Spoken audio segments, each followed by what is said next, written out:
ಭಗವದ್ಗೀತೆ ಅಂದ್ರೆ ಏನು, ಯಾರು ಕೃಷ್ಣ ಹೇಳಿರುವಂತ ಸಂದೇಶ ಅಂತೆಲ್ಲ ತಿಳ್ಕೊಂಡಿದೀವಲ್ವಾ.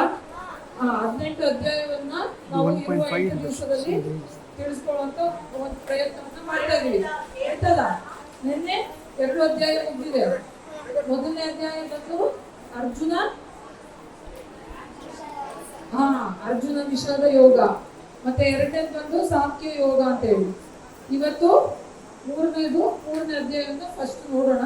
ಅದರಲ್ಲಿ ಮೂರನೇ ಅಧ್ಯಾಯದ ಹೆಸರು ಕರ್ಮಯೋಗ ಅಂತ ಹೇಳಿ.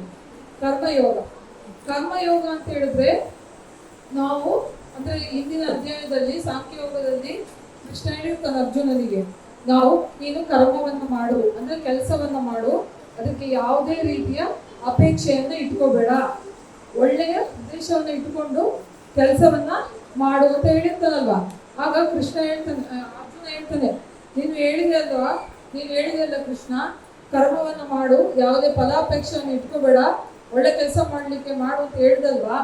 ಈಗ ಕೃಷ್ಣ ಹೇಳ್ತಾನೆ, ನೀನು ಏನ್ ಮಾಡ್ಬೇಕು ಅಂತಂದ್ರೆ ಕರ್ಮದ ಫಲ ಅಂತಂದ್ರೆ ಕರ್ಮವನ್ನು ಮಾಡಬೇಕಾದ್ರೆ ಅದರಲ್ಲೇ ದೇವರನ್ನ ಕಾಣಬೇಕು ಅಂತಂದ್ರೆ. ಈಗ ನೋಡಿ, ನಾವು ಕರ್ಮದಲ್ಲಿ ದೇವರನ್ನ ಕಾಣಬೇಕು ಅಂದ್ರೆ ನಾವು ಯಾವ ಕೆಲಸವನ್ನ ಮಾಡ್ತೀವೋ ಅದರಲ್ಲೇ ದೇವರನ್ನ ಕಾಣಬೇಕು, ಆ ರೀತಿಯಲ್ಲ ಕೆಲಸವನ್ನ ಮಾಡ್ಬೇಕು ಅಂತಂದ್ರೆ.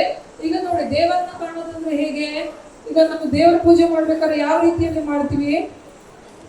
ಫೋಟೋಗೆ ಪೂಜೆ ಮಾಡ್ತೀವಿ, ಸರಿ.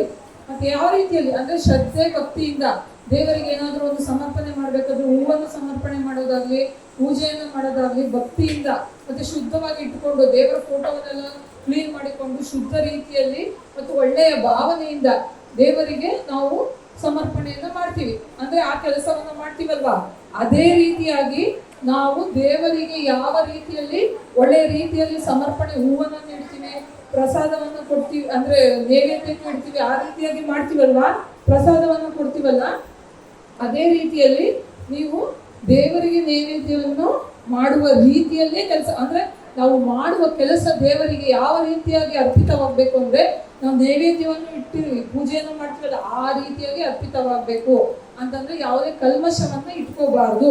ಕಲ್ಮಶ ಇಟ್ಟುಕೊಂಡ್ರೆ ನಾವು ಕೆಲಸವನ್ನ ಮಾಡಿದಾಗ ಏನಾಗುತ್ತೆ ಅಂತಂದ್ರೆ ಒಳ್ಳೆಯ ರೀತಿಯಲ್ಲಿ ಫಲವನ್ನು ಕೊಡುತ್ತೆ. ಕರ್ಮ ಮಾಡ್ಬೇಕು ಅಂತಂದ್ರೆ ದೇವರನ್ನ ಕಾಣುವ ರೀತಿಯಲ್ಲಿ ಮಾಡ್ಬೇಕು ಅಂತ ಹೇಳ್ತಾನೆ ಕೃಷ್ಣ.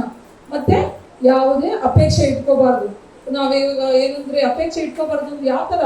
ಈಗ ನಾವು ಬಿಸ್ನೆಸ್ ಮ್ಯಾನ್ ಅನ್ಕೊಂತಾರೆ, ಪ್ರಾಫಿಟ್ ಇಲ್ಲದೆ ಏನಾದ್ರು ಒಂದು ಕೆಲಸ ಮಾಡ್ತಾನ, ಬಿಸ್ನೆಸ್ ಶುರು ಮಾಡ್ತಾರೆ. ಈಗ ಅಂಗಡಿಯನ್ನು ಶುರು ಮಾಡಬೇಕು ಅಥವಾ ಏನೋ ಒಂದು ಶಾಲೆ ಅಂತಲ್ಲ, ಬಿಸ್ನೆಸ್ ಬೇರೆ ತರ ಮಾರಾಟ ಮಾಡುವುದಾಗ್ಲಿ, ಬೇರೆ ತರ ಅಂಗಡಿ ಆಗಲಿ, ಹೋಟೆಲ್ ಆಗಲಿ, ಆ ರೀತಿಯಾಗಿ ಮಾಡ್ಬೇಕು ಅಂದ್ರೆ ಅವ್ರಿಗೆ ಪ್ರಾಫಿಟ್ ಅಲ್ಲಿದ್ರೆ ಆ ಕೆಲಸವನ್ನ ಮಾಡ್ತಾರ?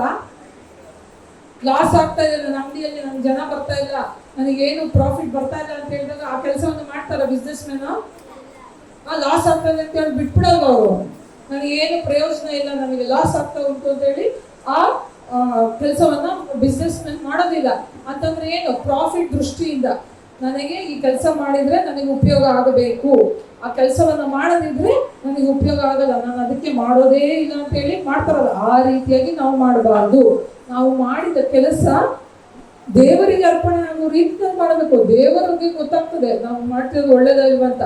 ಈಗ ಫಾರ್ ಎಕ್ಸಾಂಪಲ್, ನೀವು ಯಾರೋ ಕಷ್ಟದಲ್ಲಿರ್ತಾರೆ, ಅವರಿಗೆ ಹೋಗಿ ನೀವು ಸಹಾಯವನ್ನ ಮಾಡ್ತೀರಾ. ನಿಮ್ಮ ಫ್ರೆಂಡ್ಸಿಗೆ ಆಗ್ಲಿ, ಅವ್ರೇನೋ ಒಂದು ಹೋಮ್ವರ್ಕ್ ಬರ್ಕೊಂಬಂದಿರಲ್ಲ, ನೀವೇ ಹೋಮ್ವರ್ಕ್ ಬರ್ಕೊಡೋದಲ್ಲ, ಅವರಿಗೆ ಯಾವ ರೀತಿಯಾಗಿ ಬರ್ಕೊಡ್ಬೇಕು ಅಥವಾ ಗೊತ್ತಾಗಲಿದ್ರೆ ಹೆಲ್ಪ್ ಮಾಡುವಂಥದ್ದು. ಮತ್ತೆ ಮನೆಯಲ್ಲಿ ಅಜ್ಜಿ ಅಜ್ಜ ಇರ್ತಾರಲ್ಲ, ಅವರಿಗೆಲ್ಲ ಕೈಯಲ್ಲಿ ಏನೋ ಒಂದು ಕೆಲಸ ಆಗ್ಲಿಕ್ಕಿಲ್ಲ, ಅವ್ರೇನೋ ಒಂದು ಹೇಳ್ತಾರೆ, ಅದನ್ನು ಸಹ ನೀವು ಹೋಗಿ ಮಾಡಬೇಕು.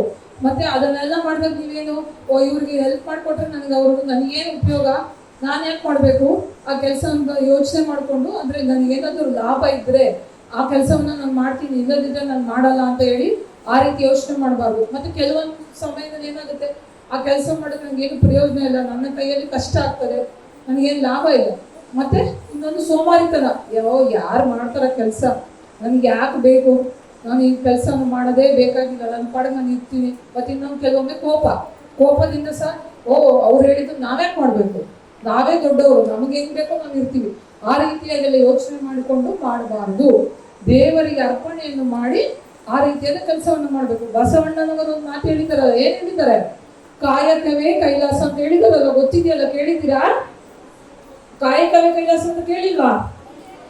ಕಾಯಕ ಅಂದ್ರೆ ಏನು? ಕೆಲಸ. ಅಂದ್ರೆ ನಾವು ಮಾಡುವ ಕೆಲಸದಲ್ಲೇ ಕೈಲಾಸವನ್ನು ಅಂದ್ರೆ ದೇವರನ್ನ ಕಾಣಬೇಕು ಅಂತ ಅವರು ವಚನದಲ್ಲಿ ಹೇಳಿರುವಂಥದ್ದು. ಆ ರೀತಿಯಾಗಿ ನಾವು ಕೆಲಸವನ್ನು ಮಾಡಬೇಕು ಅಂತ ಕೃಷ್ಣ ಹೇಳ್ತಾನೆ. ಆಗ ಅರ್ಜುನ ಏನ್ ಹೇಳ್ತಾನೆ, ಆಯ್ತು ಆಯ್ತು ಕೃಷ್ಣ, ನೀನು ಈ ರೀತಿ ಹೇಳಿದ್ಯಲ್ವಾ, ಒಳ್ಳೆ ಕೆಲಸವನ್ನ ಮಾಡಬೇಕು, ಮತ್ತೆ ಫಲ ಏನು ಅಪೇಕ್ಷೆ ಮಾಡಿದ್ರೆ ಒಳ್ಳೆ ರೀತಿಯಲ್ಲಿ ಮಾಡಬೇಕು ಅಂತ ಹೇಳ್ದೆ. ಆದ್ರೆ ಈಗ ನೀನ್ ಏನ್ ಮಾಡ್ತಾ ಇದೆಯಾ, ನನಗೆ ನೀನು ಕೆಲಸ ಮಾಡು ಅಂತ ಹೇಳಿದ್ಯಾ, ಆಮೇಲೆ ನೀನ್ ಏನ್ ಹೇಳ್ದೆ, ಒಳ್ಳೆ ಕೆಲಸ ಮಾಡು ಅಂತ ಹೇಳ್ದೆ. ಆದ್ರೆ ಈಗ ನೋಡಿದ್ರೆ ನೀನೇ ನನ್ನನ್ನು ಯುದ್ಧ ರಂಗದಲ್ಲಿ ತಳ್ತಾ ಇದ್ಯಾ, ಯುದ್ಧ ಮಾಡಕ್ಕೆ ಪ್ರೇರೇಪಣೆ ಮಾಡ್ತಾ ಇದ್ಯಾ.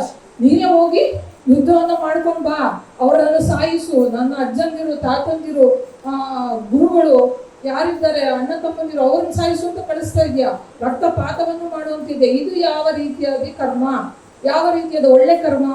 ಹೇಗಿದ್ದೆ ಅವನು ದೇವರಿಗೆ ಅರ್ಪಿಸ್ತೀನಿ ಅಂತ ಹೇಳೋದು ಮಾಡೋದು ಯಾವ ರೀತಿಯಾಗಿ ಕರ್ಮ ಆಗ್ತದೆ ಒಳ್ಳೇದು? ನೀನು ಈ ತರ ಮಾಡ್ತಿದ್ಯಲ್ಲ ಸರಿಯಾ ಅಂತ ಕೇಳ್ತಾನೆ.